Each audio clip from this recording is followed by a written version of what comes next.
Hello everyone, welcome back to my channel Rajasthani blogger Urja Gehlot में आप लोगों का बहुत बहुत स्वागत है। कैसे हैं आप सब लोग? और उम्मीद करती हूँ आप सब लोग ठीक होंगे। और मैं ईश्वर से हमेशा यही प्रार्थना करती हूँ कि आपकी फैमिली हमेशा सुरक्षित रहें, स्वस्थ रहें, मस्त रहें और ज़िंदगी के हर क्षेत्र में तरक्की मिले। बहुत टाइम बाद मैं वीडियो बना रही हूँ। बीच में कई बार कोशिश की, लेकिन जो हालात चल रहे थे कभी मन नहीं किया। इंसान ऐसे हालातों में डिप्रेशन का शिकार हो जाता है, जो मैं भी हुई हूँ। आज मुझे वीडियो बनाना पड़ा क्योंकि पिछले कई दिनों से मैं ऐसी कई चीज़ें सुनती आ रही हूँ जिसको सुन के भी लोगों में इंसानियत मर गई है, लेकिन उनके लिए कुछ करना नहीं चाहते हैं। सरकार हो, चाहे कोई बड़ा आदमी हो, चाहे कोई वीआईपी हो, चाहे कोई भी पर्सन हो, समाज सेवी ही हो क्यों न हो, नाम है समाज सेवी। क्या समाज में खाली गरीब लोग ही रहते हैं क्या? ये समाज सिर्फ नाम कमाने में लगा रहता है। आज एक न्यूज़ आई थी कि सूरतगढ़ में एक लड़के ने खुदकुशी कर ली। उसने ब्याज पे कुछ पैसा उठाया था और वो पैसा उसने हालांकि लौटा भी दिया था, लेकिन ब्याज, क्योंकि उसने जिसने भी उसको ब्याज पे जो कर्जा दिया था उससे उसने 10% पे लिया था। घर वालों को उसने 2% बताया था और वो ब्याज 30 लाख का लोन उसको 62 लाख में। लेकिन जो भी है वो कर्ज था। सिर्फ एक उसी की बात नहीं है। कुछ टाइम पहले एक सोनार फैमिली है, उन्होंने भी सुसाइड किया। जयपुर की एक फैमिली थी सोनी, और उन्होंने भी सुसाइड किया। उनका भी कारण यही था कि लॉकडाउन के बाद में सबके धंधे अस्त व्यस्त हो गए हैं। तो मैं उन लोगों को, जिन लोगों ने कर्जा दिया, उन लोगों को पूछना चाहती हूँ कि इंसान की ज़िंदगी से ज़्यादा था उनका कर्जा? मैं मानती हूँ कि देखो, इस वक्त पैसों की तंगी, पैसों की ज़रूरत सबको है, लेकिन किसी इंसान को इस हद तक टॉर्चर करके आप उससे पैसा निकलवा लिए। आपका पैसा तो गया जो गया, वो इंसान अपनी ज़िंदगी से चला गया, उसका परिवार अपनी ज़िंदगी से चला गया। और सरकार हो चाहे कोई भी हो, एक गरीब तबके का तो भला करने के लिए 100 हाथ उठ जाते हैं, क्योंकि फ़ोटो खिंचवा सकते हैं, दुनिया में नाम कमा सकते हैं, महान बन सकते हैं कि हमने इस आदमी को किताबें दिला दी, इसका टिकट करवा दिया, इस आदमी को हमने ट्रैक्टर दिलवा दिया, प्रधानमंत्री योजना में हमने इतना इतना फंड जमा करा दिया, मुख्यमंत्री में इतना फंड जमा करवा दिया। लेकिन एक छोटे व्यापारी के बारे में सोचिए आप, वो कहाँ जाए? छोटे व्यापारी की दुर्दशा इतनी ज़्यादा हुई हुई है, ख़ास तौर पे उन छोटे व्यापारियों की जो ना व्यापार उनका छोटा है बहुत ज़्यादा, ना ही उनका बहुत ज़्यादा बड़ा है। कुछ लोगों ने कर्ज लेके व्यापार शुरू किया था, वो लोग क्या करें? उनको तो लास्ट दी एंड उनका यही है कि उनको सुसाइड ही करना पड़ेगा, क्योंकि वो कहाँ जाए? इस लॉकडाउन के बाद में धंधे तो चल ही नहीं रहे हैं। जो है वो भी लोग बस जितना माल दुकानों में है उसको बेच के जो 3 महीने की, जो उनकी 4 महीने की जो उनकी इनकम रुकी हुई थी, वो उसकी खाना पूर्ति कर ले रहे हैं। तो क्या करेगा इंसान? और मुझे एक ही बात समझ में नहीं आती है कि सरकार ने गरीबों को प्लेटफॉर्म दे दिया, अमीरों को तो खैर ज़रूरत भी नहीं है, तो जो मिडिल क्लास आदमी है वो क्या करे?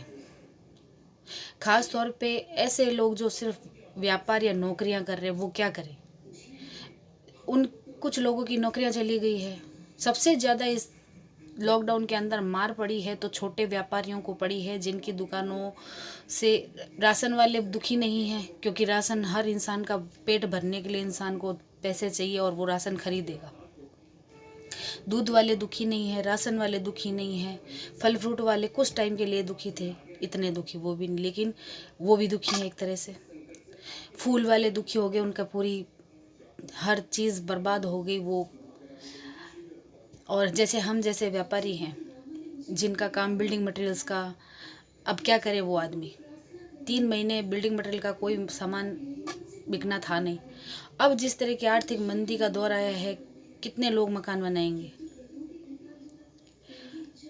एक इनकी बात नहीं है, बहुत ऐसे छोटे व्यापारी हैं जिन्होंने कर्जा लेके अपना काम शुरू किया था और आज उनके काम ठप हो गए हैं और आज उनकी मदद करने वाला एक शख्स नहीं है। मैं सिर्फ एक ही बात कहती हूँ कि दर्द सबका एक जैसा होता है। गरीब के भी आंसू वही होते हैं और पैसे वाले के आंसू भी वही होते हैं। और सबसे बड़ा रोग है मिडिल क्लास होना। गरीब के पास में सिर्फ इतना सुकून है कि वो रोक के अपने आंसू दिखा सकता है, लेकिन मिडिल क्लास जो आदमी होते हैं वो अपनी लाशें तो दिखा सकते हैं लेकिन अपने आंसू नहीं दिखा सकते किसी को। क्या उनके बच्चों को भूख नहीं लगती? क्या उनको तकलीफ़ नहीं होती अपने बच्चों को हर तरह की तकलीफ़ में देखते हुए? क्या करे वो इंसान? एक इंसान के पास में अपना खुद का घर है तो क्या घर बेच के खा जाए? सरकार ने या किसी भी आदमी ने उन छोटे व्यापारियों के बारे में कभी नहीं सोचा, कभी कोशिश नहीं की कि उनकी हेल्प की जाए। यहाँ तक कि लोन भी नहीं मिल रहा है उनको सरकार की तरफ से कि वो लोन लेके अपना बिजनेस शुरू करें। इस दुनिया में भला करने का ठेका किसी एक पर्सन ने नहीं ले रखा है। मैं यहाँ किसी का नाम नहीं लूँगी, लेकिन दुनिया जानती है कि यहाँ कई बातें उड़ती हैं कि उसने ऐसा राशन डलवा दिया, उसने ऐसा ये कर दिया, उसने वो कर दिया। एक आदमी को आप एक दिन का अनाज दोगे, उसका एक दिन का पेट भरेगा और महानता दुनिया भर की। लेकिन एक आदमी ये सोच रहा है कि मैं कैसे कमाऊं और अब कमा नहीं पा रहा हूं तो क्या करूं? तो बीवी बच्चों सहित फांसी खा लो, जहर खा लो। उन लोगों के बारे में क्यों नहीं सोच रही सरकार? और क्यों नहीं जो सोच रहे वो भी? दुनिया में एक ही आदमी नहीं है जो सक्षम है ऐसे लोगों की हेल्प करने के लिए। जो बड़े बिजनेसमैन हैं, मेरे हिसाब से इन लोगों को आगे आना चाहिए। ऐसे लोगों को आप हेल्प नहीं कर सकते हो, एक लोन तो दे सकते हो उनको। वो भी अगर मान लो कोई नहीं भी चुका पाया तो क्या उनकी ज़िंदगी से ज़्यादा चूकना है उसको? एक इंसान अपनी परिवार सहित मर जाए तो वो 2-4 लाशों का बोझ आप ढो सकते हो, लेकिन आप किसी की मदद नहीं कर सकते। आप क्यों मदद नहीं कर रहे? मुझे समझ में नहीं आ रहा है। क्या इतनी इंसानियत मर गई है इंसान के अंदर कि सिर्फ उनको गरीबों का भला करके नाम कमाना है? आप एक अकेले ने, मैंने कहा ना, ठेका नहीं लिया हुआ है। कोई इंडिया के अंदर लोगों की कमी नहीं है जो सक्षम है दूसरों का करने के लिए। तो आज एक इंसान गैरत की ज़िंदगी जीता है। आप कितना भी कर लो, वो कहते हैं ना, शेर मर जाएगा लेकिन घास नहीं खाएगा। तो ज़रा सा ये सोच के देखिए कि ऐसे लोगों की मदद नहीं करनी चाहिए आपको।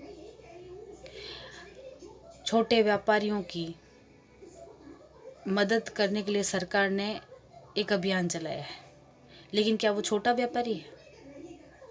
एक 10,000 में एक रेडी वाले को 10,000 रुपये दिए जा रहे हैं, लेकिन आप 2-5 लाख का 10 लाख का लोन नहीं दे रहे हो। उससे प्रॉपर्टी के पेपर ये वो, जो आदमी 2-4 साल में ही खड़ा हुआ है तो अपने छोटे छोटे बच्चों सहित फांसी खा ले।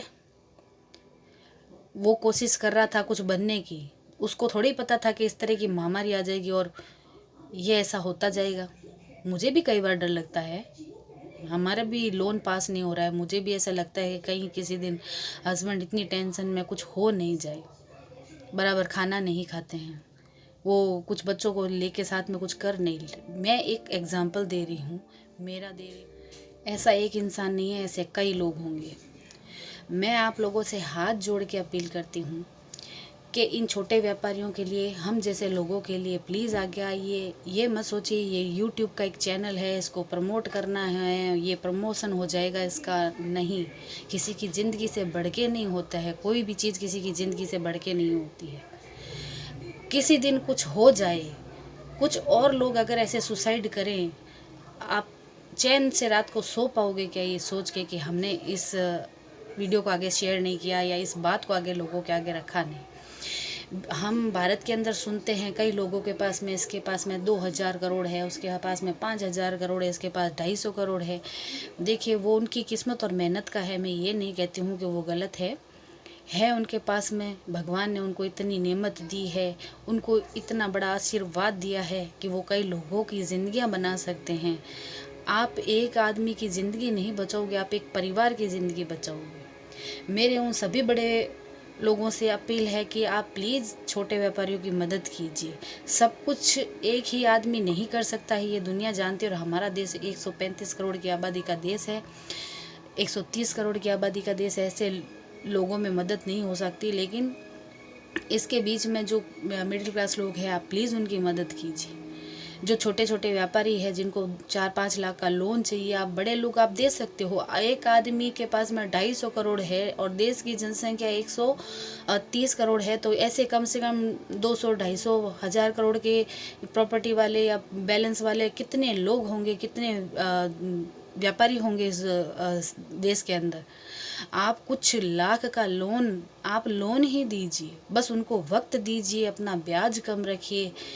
मिडिल क्लास व्यापारी कभी भी चोर नहीं होता है, वो अपना बिजनेस जमा के इतना स्वाभिमान है उसमें, तभी तो वो भूखा मर सकता है, फांसी खा सकता है, जहर खा सकता है अपने बच्चों सहित। फैमिलियाँ ख़त्म हो जाएगी, लेकिन वो कभी किसी के सामने ना तो आंसू बहाएगा और ना ही वो जाके किसी से भीख मांगेगा। एक किसान मरता है ना, तो वो भी एक बहुत दुखद बात है, उसका परिवार तबाह हो जाता है। लेकिन किसान अकेला मरता है पीछे परिवार को रोता छोड़ के। लेकिन व्यापारी कभी ये नहीं करता, वो अगर खुद ख़त्म होता है तो अपने परिवार सहित ख़त्म होता है। तो कितने ही परिवारों की जान बच जाएगी। एक सोनू सूद जी ने ही खाली हर चीज़ का ठेका नहीं ले रखा है, बहुत बड़े बड़े लोग बैठे हैं, बड़े बड़े शहरों में बड़े बड़े उद्योगपति बैठे हैं। उनसे हाथ जोड़ के मेरी अपील है, आप प्लीज़ हम छोटे व्यापारियों की हेल्प कीजिए। हम ही नहीं, बहुत है दुनिया में ऐसे लोग, सबकी हेल्प कीजिए। दुनिया ख़त्म तो होगी नहीं, लेकिन किसी का संसार ज़रूर बचे। हो सके जितने लोगों की हेल्प कीजिए, हो सके जितना लोगों को लोन दे सकते हैं लोन दीजिए, उनको वक्त दीजिए, वो अपने पैरों पे खड़े होकर आपका लोन ज़रूर चुकाएंगे। आप कई फाइनेंस कंपनियां उठ खड़ी हुई है और इसके पीछे कई लोगों का फ्रॉड भी चल रहा है। तो इसीलिए मैं कह रही हूँ कि जो लोग सक्षम हैं, आप अगर एक बिजनेसमैन भी अगर 10 लोगों को भी लोन देता है तो उसकी प्रॉपर्टी में बहुत बड़ा अमाउंट नहीं घटेगा, लेकिन सोचो कितनी ज़िंदगियाँ बच जाएगी। कितने लोग, मैं जानती हूँ बहुत सी इनके भी साइड इफ़ेक्ट होते होंगे, लेकिन किसी की जान से ज़्यादा तो नहीं है।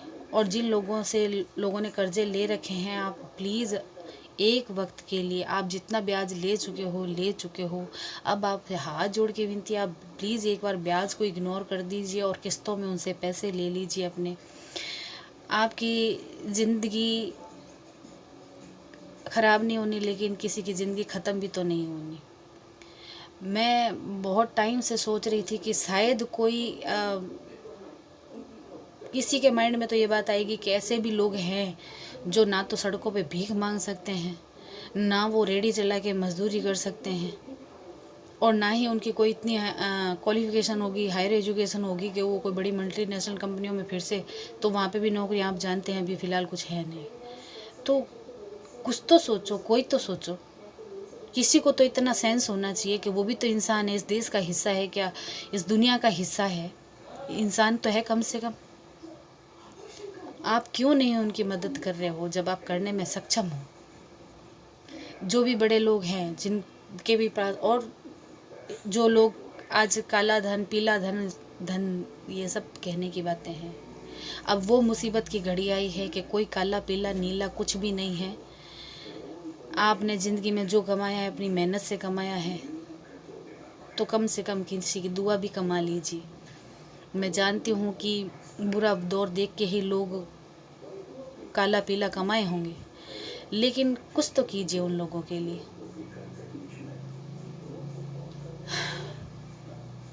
मैं नहीं जानती कि मेरे ये बात जो मैं कर रही हूँ, इससे कितने लोग सहमत होंगे, कितने, लेकिन जिनके ऊपर बीत रही है वो तो ज़रूर जानते हैं। तो इसलिए मेरे भाइयों और बहनों सबसे निवेदन है, आप दोस्तों, आप सबसे निवेदन है कि प्लीज़ मेरे वीडियो को ज़्यादा से ज़्यादा शेयर कीजिए, ताकि हर बड़े आदमी तक ये वीडियो पहुँचे और वो ये समझ सके कि आज स्थिति क्या है लोगों की, और वो उनकी मदद कर सके। बहुत से लोग आएंगे। ये सिर्फ फ्रॉड तो नहीं है ना। आप हो सकता है आपको अगर कोई प्रॉब्लम है जाके जांच कीजिए, अपने लोगों से पूछताछ कीजिए, मगर कुछ तो ज़िंदगियां बचा ही सकते हैं आप। आपको भगवान ने मौका दिया है। मैं बहुत 2-3 महीने से देख रही थी, मेरे हस्बैंड भी दिन रात भाग दौड़ कर रहे हैं लोन के लिए, हर चीज़ के लिए। और किसी की ज़िंदगी आपके लिए मजाक का विषय है तो आप ज़रूर इसको देख के इस वीडियो को इग्नोर कर दीजिएगा, नहीं तो इसको ज़्यादा से ज़्यादा शेयर कीजिएगा। इतने लोगों के पास में ये जाए, इतने जो भी बड़े बिजनेसमैन हैं उनके पास में जाए, जो हेल्प कर सकते हैं दूसरों की उनके पास में जाए। गरीब की मदद करना गुनाह नहीं है, लेकिन आंसू सबके एक जैसे होते हैं, मैं बस एक ही बात कहती हूँ। लेकिन मैंने कहा ना, गरीब एक ही चीज़ से फ़ायदे में है कि वो अपने आंसू दिखा सकता है, वो रो रो के मांग सकता है। और एक मिडिल क्लास आदमी रो नहीं सकता, अपने आंसू दिखा नहीं सकता, अपने घाव दिखा नहीं सकता, बस वो अपनी लाशें दिखा सकता है, अपने छोटे छोटे बच्चों के, मासूम बच्चों के मुर्दे चेहरे दिखा सकता है। अगर आप में वही देखने की क्षमता है तो आप शांत बैठे रहिए, आप किसी के लिए कुछ मत कीजिए। नहीं तो मेरा आपसे हाथ जोड़ के निवेदन है कि प्लीज़ आप लोगों से शेयर कीजिए इस वीडियो को। और मैं उन सभी बड़े लोगों को हाथ जोड़ के प्रार्थना करती हूँ कि प्लीज़ ऐसे लोगों की मदद कीजिए। आपके कुछ घाटा नहीं होगा, किसी की दुआ से, किसी बड़ों को छोड़िए, उन मासूम बच्चों के चेहरे देख के तो कुछ कीजिए। आपको भगवान, आप 5 लगाओगे, भगवान आपको 50 देगा। लेकिन कोई फैमिली तो ख़त्म नहीं होगी ना। अगर आप लाशों का बोझ उठा सकते हैं तो ये वीडियो देखने के बाद में भी आप शांत रहिए, आप चैन की नींद सोइए। और नहीं तो एक ही परिवार को आप अगर आपने बचाया तो कितनी सुकून की नींद, कितनी दुआएं मिलेगी आपको। मैं तो बस यही कह सकती हूँ, यही अपील कर सकती हूँ। मेरी किसी बात का बुरा लगे तो माफ़ कीजिएगा। मैंने कहा ना, सोनू सूद जी एक ही पर्सन नहीं है जो ये सब काम करे। इंसान एक, कहते हैं कि सामाजिक प्राणी है, तो इस समाज का भी फ़र्ज बनता है कि अपने हर भाई बहन का हाथ पकड़ के उसका खड़ा करे, उसकी हिम्मत बने, उसको अकेला नहीं छोड़े। और बस इस वीडियो को ज़्यादा से ज़्यादा शेयर कीजिए, लोगों तक पहुंचाइए, ताकि उनको अवेयरनेस हो, अपने आसपास देखे किसको क्या चीज़ की ज़रूरत है। और सिर्फ मुंह से बोल के हर आदमी नहीं कह सकता है, कुछ फीलिंग्स को समझिए कि कौन भागदौड़ कर रहा है। आप प्लीज़ उनकी हेल्प कीजिए। बस मैं इतना ही कहूँगी। अगर आप में इंसानियत हो और इस महामारी के दौर में आप किसी का साथ देना चाहें तो इस वीडियो को ज़्यादा से ज़्यादा शेयर कीजिए। धन्यवाद। खम्मा गणित।